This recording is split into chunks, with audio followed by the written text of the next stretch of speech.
नमस्कार, मैं हूं आपके साथ अली मतर। आप देख रहे हैं अपना बिहार। मुजफ्फरपुर के बहुचर्चित शेल्टर होम कांड मामले में आज फैसला आ सकता है। दिल्ली की साकेत कोर्ट आज दोपहर 2:30 बजे फैसला सुना सकता है। 14 जनवरी को कोर्ट में सभी आरोपियों के जमानती नहीं होने के कारण फैसला टल गया था और आज सबकी नजरें इसके मुख्य आरोपी ब्रजेश ठाकुर सहित सभी 20 आरोपियों को मिलने वाली सजा पर टिकी हुई है। मामला शेल्टर होम में 34 बच्चियों के यौन शोषण से जुड़ा हुआ है, जिसका खुलासा Tata institute of social sciences की सोशल ऑडिट से हुआ था, जिसके बाद सीबीआई ने जांच की। आरोपियों पर पॉक्सो के तहत मामला दर्ज किया गया है, जिनमें समाज कल्याण विभाग के कुछ अधिकारी भी शामिल हैं। सुप्रीम कोर्ट के आदेश पर 23 फरवरी से ही मामले की साकेत कोर्ट में नियमित सुनवाई चल रही थी। अगर जांच एजेंसी अपनी चार्जशीट में लगाए गए आरोपों को साबित करने में सफल होती है तो मुख्य आरोपी ब्रजेश ठाकुर समेत दोषियों को कम से कम 10 साल और अधिकतम उम्र कैद की सजा मिल सकती है।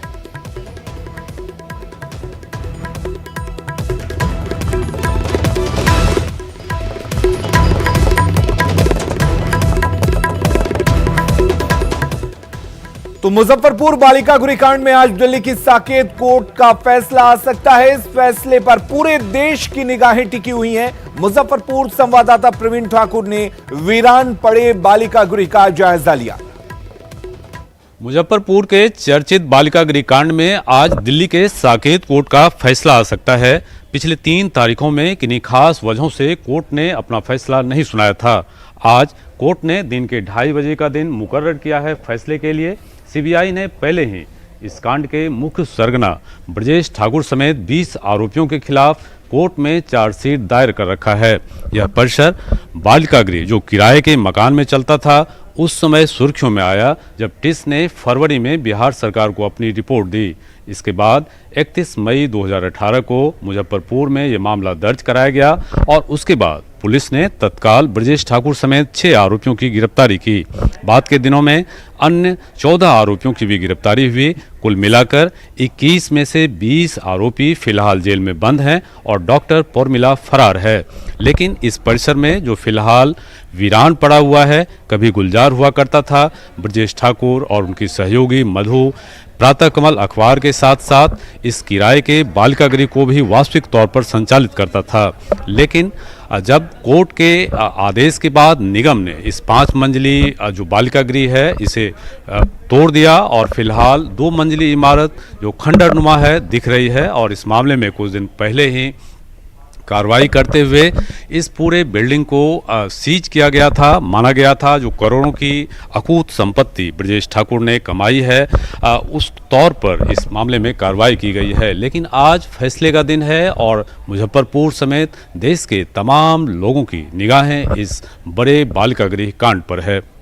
कैमरामैन संजीव के साथ प्रवीण ठाकुर, न्यूज़ 18 मुजफ्फरपुर। तो दिल्ली की साकेत कोर्ट पर सबकी निगाहें टिकी हुई हैं, क्योंकि आज इस पर फैसला आ सकता है। मुजफ्फरपुर शेल्टर कांड पर हमारे साथ हमारे सहयोगी सुशील जुड़े हुए हैं इस वक्त। सुशील, आपसे जानना चाहेंगे, एक लंबा इंतजार, हालांकि पिछली तारीख पर भी फैसला आने की उम्मीद थी, लेकिन क्या आज उम्मीद की जाए कि इस पर फैसला आ सकता है? जी बिल्कुल, देखिए उम्मीद बिल्कुल की जा सकती है कि आज फैसला आ सकता है, क्योंकि पिछले दिनों सुनवाई के दौरान एक याचिका दाखिल की गई थी ब्रजेश ठाकुर की तरफ से। उनसे ये मांग की गई थी उनकी तरफ से कि जो अभी हाल ही में सीबीआई ने हलफनामा सुप्रीम कोर्ट में दाखिल किया है, जिस हलफनामे में सीबीआई ने ये कोट किया है कि जिन 21 लड़कियों की बात कही जा रही थी कि उनको मारकर दफना दिया गया है, उन 21 लड़कियों को रिकवर कर लिया गया है। सीबीआई ने अपने हलफनामे में ऐसा कुछ कहा है। हालांकि ब्रजेश ठाकुर की तरफ से कोर्ट से ये मांग की गई है कि उनके बयान में कंट्राडिक्टी देखने को मिला है, लिहाजा जिन लड़कियों के बयान फिलहाल सीबीआई ने दर्ज किए हैं और उस आधार पर जो प्रोनाउंसमेंट ऑफ जजमेंट होने वाला है कोर्ट का, वो फिलहाल कोर्ट उनके बयान को ज्यादा आधार ना ले। हालांकि कोर्ट ने इस पूरे मामले में ये कहा था ब्रजेश ठाकुर के वकील से कि आप इस पूरे मामले को लंबा खींचने की कोशिश कर रहे हैं, लेकिन उनकी तरफ से ये कहा गया कि चूंकि उनका राइट है इसलिए वो कोर्ट में मूव कर सकते हैं। सीबीआई का आज रिस्पांस भी देखना होगा और 2:30 बजे इस पूरे मामले पर फैसला भी देखना होगा। कोर्ट ने पिछली सुनवाई के दौरान यह स्पष्ट कर दिया था कि इस मामले को और लंबा नहीं खींचा जाएगा। कुछ और इस मामले में अक्यूज्ड हैं जिनके जमानती नहीं कोर्ट में आ पाए थे, क्योंकि जिनको 2 साल से कम की सजा होगी उनको तुरंत जमानत भी मिलेगी। यहां से आज कोर्ट अगर फैसला सुनाता है 50,000 रुपए तक जमा कराने के लिए कोर्ट ने पिछली बार निर्देश दिया था, लेकिन कई ऐसे आरोपी हैं जिनके जमानती जो उनके बिहाफ पर जमानत को कंक्लूड करते हैं वो नहीं आए थे, लिहाजा इसकी वजह से भी सुनवाई टाल दी गई थी। आज उम्मीद ये है कि 2:30 बजे इस पूरे मामले पर कोर्ट फैसला सुना भी सकता है और इस मामले में जो धाराएं हैं पॉक्सो के अंदर, उन धाराओं के तहत कोर्ट इस पूरे मामले में ब्रजेश ठाकुर को दोषी पाता है या नहीं पाता है महत्वपूर्ण होगा, लेकिन कहीं ना कहीं कोर्ट इस पूरे मामले पर आज फैसला जरूर सुना सकता है। जी चलिए, बहुत बहुत शुक्रिया सुशील आपका तमाम जानकारी देने के लिए। तो इंतजार है फैसले की उस घड़ी का जब दिल्ली की साकेत कोर्ट इस पूरे मामले पर फैसला सुनाएगा। सबकी निगाहें इस पर टिकी हुई हैं। आपको बता दें कि 26 मई 2018 को इस रिपोर्ट में यौन उत्पीड़न का जिक्र किया गया था। 29 मई को लड़कियों को अन्य आश्रय गृहों में भेजा गया था। कार्यक्रम में छात्रों, शिक्षकों और अभिभावकों के साथ संवाद करने वाले हैं। संवाद कार्यक्रम का ये तीसरा संस्करण है। दिल्ली के ताल कटोरा स्टेडियम में सुबह 11 बजे आयोजित होने वाले कार्यक्रम में बिहार के 70 और झारखंड के 17 छात्र छात्राएं शामिल हो रहे हैं। प्रधानमंत्री नरेंद्र मोदी सोमवार को परीक्षा पे चर्चा कार्यक्रम में देश भर के छात्रों से रूबरू होंगे।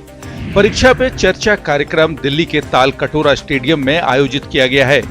इस चर्चा में हिस्सा लेने के लिए 9वीं से 12वीं क्लास तक के 2000 छात्रों को एक निबंध प्रतियोगिता के जरिए चुना गया है।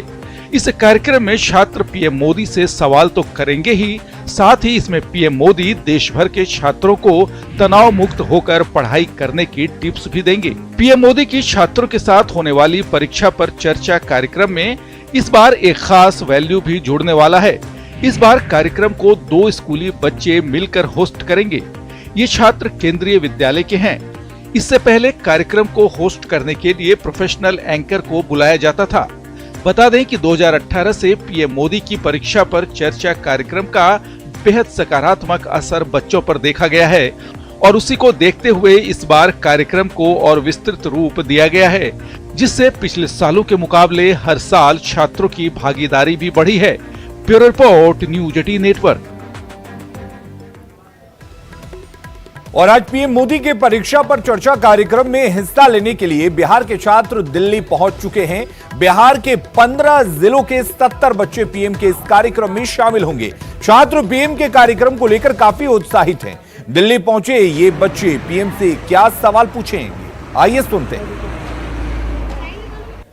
बिहार का गौरवशाली इतिहास रहा है, फिर भी अभी वो बहुत पिछड़ा हुआ है बाकी दूसरे विकसित देशों के मुताबिक। तो इसलिए उनका प्लान ऑफ एक्शन क्या है बिहार को गौरवशाली बनाने के लिए? मेरा यही कहना है कि प्राइम मिनिस्टर और गवर्नमेंट एनसीईआरटी ऐसा कुछ स्टेप्स ले जिससे सोशल साइंस और पॉलिटिकल साइंस का एजुकेशन ग्रोथ करे और जिससे हम बच सके। हम अभी हाल फिलहाल में 1 महीने पहले एक इशू देखे CAA, जिसमें प्रोटेस्ट करने बच्चे लोग उतरे, इंसान उतरे। 95% प्रोटेस्टर को पता नहीं था क्या है उसमें। हम लोगों को जो ये ह्यूमन बॉडी मिला है वो इस धरती को सर्व करने के लिए मिला और हम लोग के प्राइम मिनिस्टर ने भी एजुकेशनल क्वालिफिकेशंस के अलावा भी कुछ समय पहाड़ों पे रह के बहुत सारा ज्ञान लिया था, लेकिन हम आम स्टूडेंट्स वैसा नहीं कर सकते पहाड़ों पे जाकर। तो मेरा सवाल ये है कि जिन बच्चों के अंदर पैट्रियटिज्म बहुत ज्यादा है, वो ज्ञान जो उन्होंने पहाड़ों पे प्राप्त किया था वो हम लोग यहाँ कैसे ले सकते? प्रधानमंत्री से परीक्षा पे सवाल ये करना चाहूँगा कि बच्चे रिजल्ट को लेकर जो सुसाइड कर रहे हैं वो क्यों कर रहे हैं, प्रधानमंत्री का उन पे क्या ध्यान है, ये चीज़ पूछना चाहूँगा मैं। मेरा सवाल ये है कि हमारी कंट्री इंडिया में आजकल बहुत सारे बच्चे इंजीनियरिंग और बाकी अदर इंजीनियरिंग डॉक्टर में इन्वेस्ट करने के बावजूद अच्छी डिग्रीज लेके MCA, BTech, BCA लेके आज क्यों अनएम्प्लॉयड है? तो बच्चों में काफी ज्यादा उत्साह है इस परीक्षा पे चर्चा कार्यक्रम को लेकर, खासकर उन बच्चों में जो प्रधानमंत्री के साथ बातचीत कर सकेंगे, संवाद कर सकेंगे, सवाल पूछ सकेंगे। फिलहाल पटना का रुख कर लेते हैं जहां पर हमारे साथ हमारी सहयोगी ज्योति मिश्रा जुड़ी हुई हैं।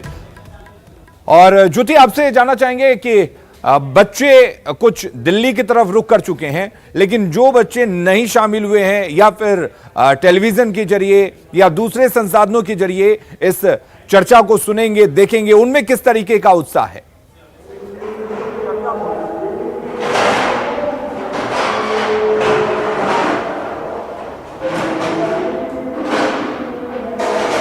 ज्योति, अगर आपको मेरी आवाज मिल रही है तो हम आपसे ये जानना चाहेंगे, जो बच्चे नहीं जा सके हैं या किसी दूसरे संसाधनों से वो इस संवाद का हिस्सा बनेंगे, उनमें किस तरीके का उत्साह है?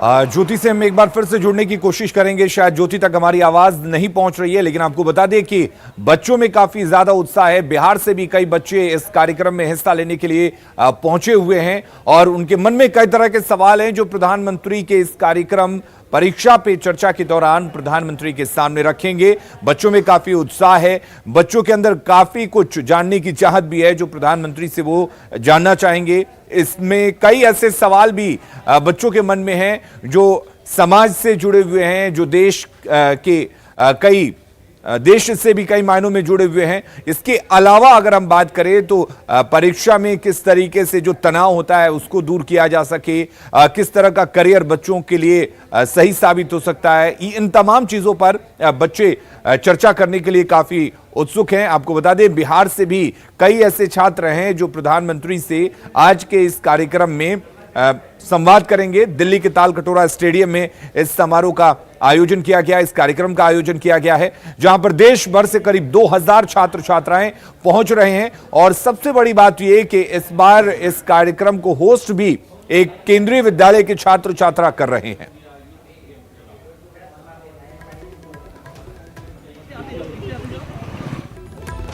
रुक करते हैं अगली खबर का। बीजेपी को आज नया राष्ट्रीय अध्यक्ष मिल सकता है। आपको बता दें जेपी नड्डा आज अध्यक्ष पद की जिम्मेदारी संभालेंगे।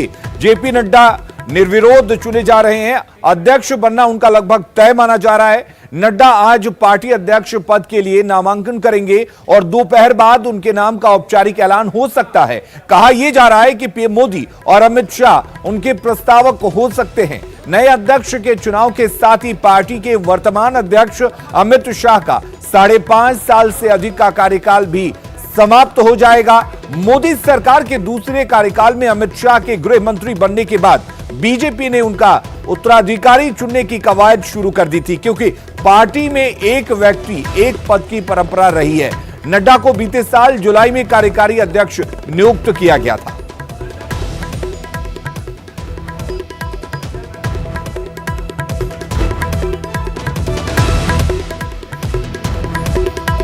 तो आपको बता दें कि जेपी नड्डा 1990 में बीजेपी के संगठन मंत्री बने थे और वो हिमाचल गए थे। 1991 में बीजेपी युवा मोर्चा के राष्ट्रीय अध्यक्ष भी बने।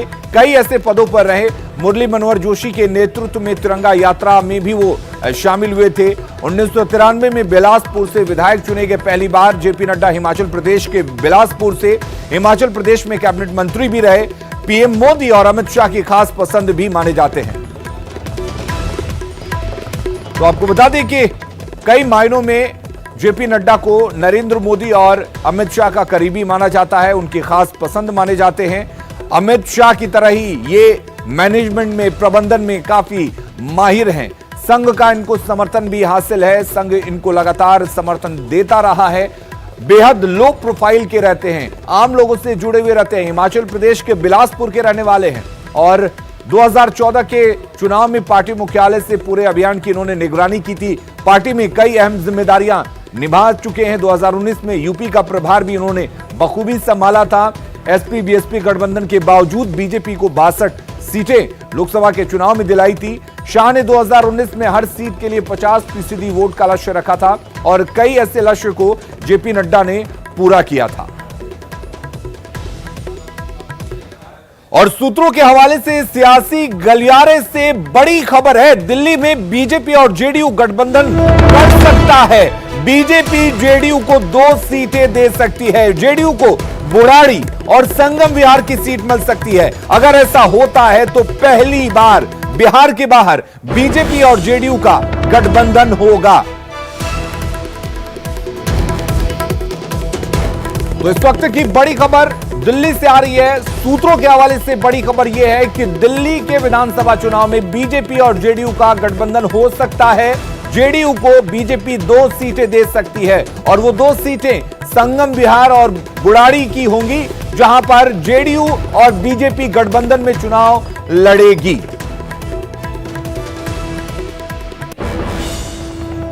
अगली खबर का रुख कर लेते हैं। महाराणा प्रताप का स्मृति समारोह राष्ट्रीय स्वाभिमान दिवस के तौर पर मनाया जा रहा है। पटना के मिलर स्कूल में भी जेडीयू स्मृति समारोह का आयोजन कर रहा है, जिसका उद्घाटन सीएम नीतीश आज दोपहर 12 बजे करेंगे। इस समारोह में काफी संख्या में क्षत्रिय समाज के लोग जुटेंगे।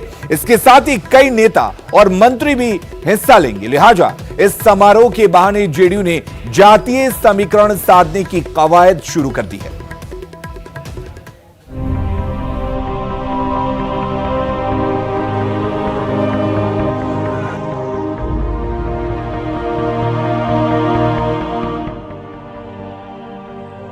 मंच सज चुका है, कुर्सियां सजा दी गई हैं, तैयारी पूरी कर ली गई है। दरअसल आज क्षत्रियों की गोलबंदी होने वाली है। राष्ट्रीय स्वाभिमान दिवस के तौर पर महाराणा प्रताप का स्मृति समारोह का आयोजन जेडीयू की तरफ से किया जा रहा है, जिसके लिए बिहार के कोने कोने से क्षत्रिय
जरूर दिखेगा कि माननीय मुख्यमंत्री के साथ और माननीय मुख्यमंत्री ने जो कार्य किया है उसमें क्षत्रिय कितने गुलबंद होकर उनकी भावना के साथ, उनकी कामों के साथ जुड़े हुए हैं। इसके अलावा जेडीयू नेता संजय सिंह ने भी कार्यक्रम में हिस्सा लेने वालों के लिए 14 जगह खाने पीने और ठहरने का इंतजाम कराया है। लोगों के लिए न सिर्फ लजीज व्यंजन की व्यवस्था कराई गई है। राष्ट्ररत्न महाराणा प्रताप का जो स्मृति समारोह जो मनाया जा रहा है पटना के मिलर स्कूल में, वो भव्य होगा। ये तो आप दृश्य देख ही रहे हैं, एक जगह का दृश्य है, 14 जगह है रुकने का। यहाँ 5 तल्ला तक लोग हैं। इसके बाद सगुना मोड़ में है, वाटर पार्क में है, दरोगा राय पथ में है। उसका उद्घाटन आदरणीय मुख्यमंत्री नीतीश कुमार जी करेंगे। बहुत ज़्यादा संख्या में भीड़ आने वाली है और एक ऐतिहासिक और जो नौजवानों में हम लोग उत्साह देख रहे हैं पूरा बिहार में, ऐसा कार्यक्रम पहली बार महाराणा प्रताप के स्मृति समारोह के रूप में है। और कल आप देखिएगा कि नौजवानों में कितना उत्साह है और इससे हम लोग ही नहीं, हमारे नेता नीतीश कुमार जी, हमारा दल सब मजबूत होगा और आने वाला आपको चुनाव में ये दिखाई देगा। महाराणा प्रताप के स्मृति समारोह के बहाने पटना के मिलर स्कूल में क्षत्रिय समाज के लोग जुटने वाले हैं। जाहिर है एकता का प्रदर्शन होगा और चुनावी साल में इसे वोटों में तब्दील करने की कवायद होगी। पटना से न्यूज़ 18 के लिए रजनीश कुमार की रिपोर्ट। मुजफ्फरपुर में मानव श्रृंखला के दौरान 2 अधिकारियों के बीच जमकर विवाद हुआ। गायघाट के बीडीओ अनिल कुमार और बेनीबाद ओपी प्रभारी राम विनय के बीच जमकर नोकझोंक हुई। बाद में वहां मौजूद लोगों ने दोनों को अलग किया। इस बीच मानव श्रृंखला में शामिल होने आए बहुत सारे बच्चे भाग खड़े हुए। मामला मानव श्रृंखला के दौरान NH57 पर गाड़ियों के परिचालन का है। गायघाट प्रखंड के पास NH57 पर मानव श्रृंखला के लिए लोग जमा हो रहे थे। इसी दौरान दरभंगा से मुजफ्फरपुर की तरफ एक ट्रक आ गया। तेजी से आ रहे ट्रक को देखकर बच्चे भागने लगे। मान लीजिए कि 100 बच्चा भी खून हुआ। अभी अगर वीडियो साहब नहीं रोकता है तो 100 बच्चा खून हो जाता, ट्रक चल जाता। कर दीजिए, मैं करता हूँ, वहीं पर कर रहा हूँ। घाट वीडियो और बेनियाद प्रभारी उलझे थे ट्रैफिक व्यवस्था को लेकर के। इतना बड़ा आयोजन है और निश्चित तौर पर हर प्रशासनिक पदाधिकारी, पुलिस पदाधिकारी काफ़ी प्रेशर सब पे रहता है। निश्चित रूप से किसी एक छोटी बात को लेकर अगर कोई उलझन हो गई है तो वैसी बात नहीं है, ऐसी चीज़ें होती हैं, लेकिन प्रयास रहना चाहिए कि आगामी वर्षों में या ऐसे भविष्य के आयोजनों में ऐसी स्थिति ना उत्पन्न हो जिससे कि किसी प्रशासनिक पदाधिकारी या पुलिस पदाधिकारी की छवि धूमिल हो।